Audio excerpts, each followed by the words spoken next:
Unacademy. Let's crack it. नमस्कार दोस्तों, recently Bharat और रशिया के बीच में एक बहुत बड़ा एग्रीमेंट हुआ जिसके तहत भारत के अंदर अब Igla S air defence system manufacture होगा। यानी कि अब Igla S air defence system जो अभी तक हम लोग रशिया से इंपोर्ट करते थे उसे हम लोग को इंपोर्ट नहीं करना पड़ेगा, बल्कि इसे हम लोग भारत के अंदर ही मैन्युफैक्चर कर सकेंगे।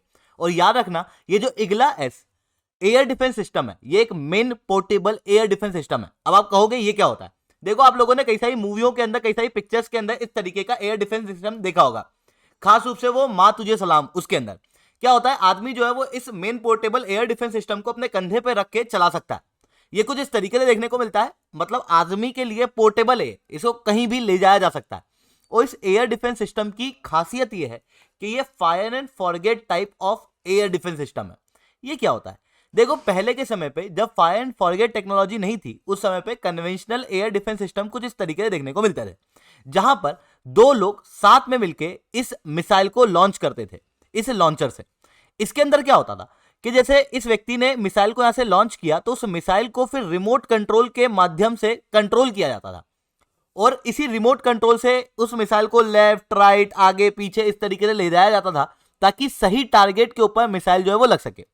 पर इसका नुकसान क्या होता था कि ये जो मिसाइल वगैरह होती थी वो डायरेक्टली कनेक्ट होती थी वायर के जरिए इस रिमोट कंट्रोल से।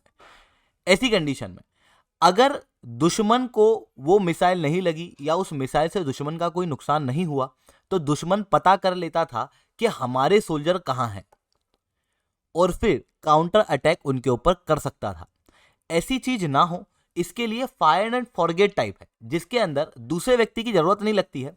मिसाइल छोड़ो, मिसाइल जो है वो खुद ही दुश्मन और दोस्त में अंतर पता कर लेगी, और फिर उसके बाद में जो दुश्मन वाला एयरक्राफ्ट है उसके पीछे जाएगी, उसका जब तक पीछा करेगी जब तक वो उसके क्लोजेस्ट ना आ जाए, और जैसे ही वो क्लोजेस्ट पॉइंट पे आती है उसके बाद एक्सप्लोड कर देती है, जिसकी वजह से दुश्मन का भारी नुकसान होता है। इस तरीके की ये मिसाइल सिस्टम हम लोगों को देखने को मिलती है, और भारत इस मिसाइल सिस्टम को खास रूप से इग्ला एस को सालों से यूज कर रहा है। इग्ला का सबसे पहला वर्जन रशिया ने बनाया था, इग्ला 1, जो कि 1980s में बना था, और भारत ने इसे 1980s में ही प्रोक्योर कर लिया था, और इसका प्रयोग हम लोगों ने ऑपरेशन त्रिशूल शक्ति में किया था। ये ऑपरेशन त्रिशूल शक्ति क्या है? जब सियाचिन का कॉन्फ्लिक्ट हुआ था ना, तो उस समय पर भारतीय आर्मी द्वारा इस इग्ला 1 का प्रयोग वहां पर किया गया था।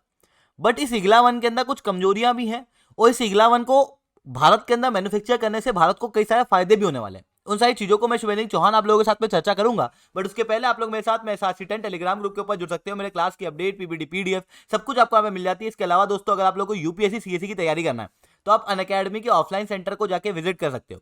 अनअकैडमी के ऑफलाइन सेंटर के ऊपर आप लोगों को ऑफलाइन पढ़ाई कराई जाएगी, जहां पर ऑफलाइन सेंटर प्रयागराज और दिल्ली के अंदर खुल चुके हैं। प्रयागराज वाला ऑफलाइन सेंटर के अंदर 15 दिसंबर से क्लासेस शुरू होने वाली हैं। शुरुआत के 100 बच्चों को 40% तक का डिस्काउंट मिलेगा, और नीचे ये मैंने एड्रेस दिया हुआ है, यहां पर जाकर आप इस ऑफलाइन सेंटर के अंदर विजिट कर सकते हो। चलिए दोस्तों, बात करते हैं इग्ला के बारे में। इग्ला ना जो रशिया ने बनाई है, ये थोड़ी सी भारी मिसाइल है, मतलब वजन में थोड़ी सी भारी है। इसी का एक काउंटर वर्जन है स्टिंजर। स्टिंजर जो बनी हुई है वो यूएस के द्वारा बनाई गई है, थोड़ी सी लीन है, थोड़ी सी हल्की है। वो क्लियरली आप इस ग्राफ के अंदर देख सकते हो।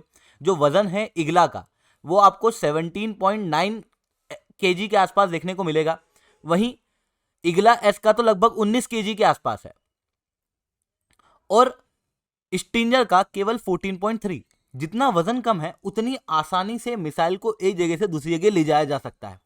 जितना वजन कम होगा उतना ही आसानी से इस हथियार को एक जगह से दूसरी जगह ले जाया जा सकता है। ऐसी कंडीशन में क्योंकि हल्का है, इस कारण से स्टिंजर आपको अच्छा दिखने लगेगा, बट स्टिंजर से लाख गुना अच्छा है इग्ला, क्योंकि इग्ला वॉरहेड ज्यादा कैरी कर सकता है। इग्ला एस के अंदर आप देख सकते हो 2.5 और स्टिंजर के अंदर केवल 1। इवन इग्ला के अंदर आप सारे वर्जन देख लो, वहां पर काफी अच्छी क्वालिटी में, अच्छी क्वांटिटी में आदमी वॉरहेड को कैरी कर सकता है और दुश्मन को नष्ट कर सकता है। इसी कारण से कई सारे देश आज के समय पे इग्ला को यूज कर रहे हैं। 30 से ज्यादा देश हम लोगों को देखने को मिलते हैं, जिसके अंदर श्रीलंका है, मलेशिया है, साउथ सूडान है, यूक्रेन है, यूएई है, वियतनाम है, इराक है, ईरान है, हंगरी है, इथोपिया है, इक्वेडोर है, क्यूबा है, क्रोएशिया है, चाड है। इस तरीके के देश हम लोगों को देखने को मिलेंगे जो कहीं ना कहीं इग्ला का प्रयोग कर रहे हैं। अब अगर आप कहोगे कि सर इगला चलो हम लोग बहुत अच्छी मिसाइल सिस्टम है जिसे हम लोग भारत के अंदर ही यूज करेंगे, surface to air missile system है, बहुत बढ़िया। पर भारत के अंदर मैन्युफैक्चर करने से हमें फायदा क्या होगा? देखो दोस्तों, भारत आज के समय पर सबसे बड़ा आर्म का इंपोर्टर है। वर्ल्ड के अंदर सबसे ज्यादा हथियार को कोई इंपोर्ट करता है तो वो भारत करता है। हालांकि भारत का इंपोर्ट लगातार कम हो रहा है, पर फिर भी भारत विश्व के अंदर सबसे ज्यादा आर्म का इंपोर्ट करता है। जिसके अंदर से भारत सबसे ज्यादा किसी से आर्म लेता है, हथियार लेता है, तो वो है रशिया, उसके बाद फ्रांस और उसके बाद यूएस हम लोगों को देखने को मिलता है। ऐसी कंडीशन में जब हम लोग रशिया से भारी मात्रा में आर्म ले रहे हैं, हथियार ले रहे हैं, तो यहाँ पर दिक्कत क्या है कि रशिया के अंदर कुछ इंटरनल इशू अगर हो गए तो ये हथियार का सप्लाई अचानक से बंद हो जाता है। जैसे रशिया यूक्रेन वॉर हो गया तो वॉर की वजह से S-400 को आने में डिले हुआ। ऐसे ही और भी कई सारे डिफेंस सिस्टम है जिसे भारत के अंदर आने में डिले हुआ। इस तरीके के डिले ना हो उसके लिए हम लोग भारत के अंदर ही अगर इस मिसाइल सिस्टम को मैन्युफैक्चर करेंगे तो एक्सटर्नल शॉक से हम लोग हमारे डिफेंस के इंपोर्ट को या फिर डिफेंस के यूज को कंट्रोल कर सकते हैं, बचा सकते हैं। इतना ही नहीं, देखो अब हम लोग इगला पहले इंपोर्ट करते थे, अब अगर हम लोग इगला को भारत में ही मैन्युफैक्चर करेंगे तो हमारा इंपोर्ट बिल कम हो जाएगा। साथ में भारतीय साइंटिस्ट या भारतीय लोग या भारतीय वर्कर्स इस मिसाइल सिस्टम को बनाने में काम करेंगे, इसकी फैक्ट्री के अंदर काम करेंगे। अगर ऐसा होगा तो जो इगला की टेक्नोलॉजीज हैं, जो इगला के अंदर नई नई चीज़ों का प्रयोग किया जा रहा है, रशिया किस तरीके से इस तरीके के main portable air defence system बना रहा है, उन सारी चीज़ों को समझने में भारतीय लोगों को मदद मिलेगी। जिसके बाद भारत के अंदर भी और अच्छे एयर डिफेंस सिस्टम जो है वो क्रिएट हो पाएंगे। यानी कि भारत की डोमेस्टिक आर्म इंडस्ट्री को मजबूत करने में अपने आप में एक बहुत पॉजिटिव कदम है। अब ऐसा नहीं है कि भारत जो है वो पहली बार रशिया का कोई सा इक्विपमेंट अपने देश में बना रहा है। इसके पहले AK-203 असॉल्ट राइफल जो एक प्रकार की बंदूक है उसे भारत बना रहा था, उसके लिए एग्रीमेंट हो चुका है। 2021 के अंदर एग्रीमेंट हुआ था जिसके तहत भारत की ऑर्डिनेंस फैक्ट्री बोर्ड और रशिया की कालाशनिकोव और रोसोबोरोन, ये 3 कंपनी मिलके एक फैक्ट्री सेटअप करेगी। अमेठी के अंदर ये फैक्ट्री सेटअप करने की बात की गई थी और फिर उसके बाद में वहां पर AK-203 राइफल को मैन्युफैक्चर किया जाएगा। अब आप कहोगे सर 2021 के अंदर एग्रीमेंट हुआ था और आप कह रहे हो कि ऐसा किया जाएगा, मतलब क्या अभी तक हुआ नहीं है?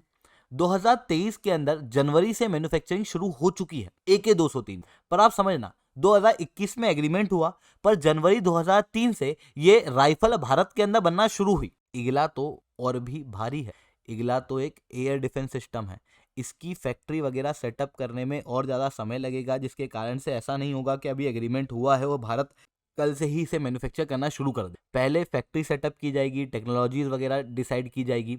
हालांकि अभी जो एग्रीमेंट हुआ है उसमें ना तारीख डिसाइड की गई है कि कब से भारत के अंदर एयर डिफेंस सिस्टम बनना शुरू होगा, कौन लोग इसे बनाएंगे, ऐसी कुछ भी चीज़ अभी डिसाइड नहीं हुई है। सबसे पहले तो वो डिसाइड किया जाएगा, फिर फैक्ट्री सेटअप की जाएगी और उसके बाद में मैन्युफैक्चरिंग शुरू होगी। दोस्तों आज के लिए इतना ही रखते हैं। लेक्चर अच्छा लगा हो तो लाइक करना, लेक्चर बहुत अच्छा लगा हो तो नीचे ऐसा रिटर्न कमेंट करना। An Academy. Let's crack it.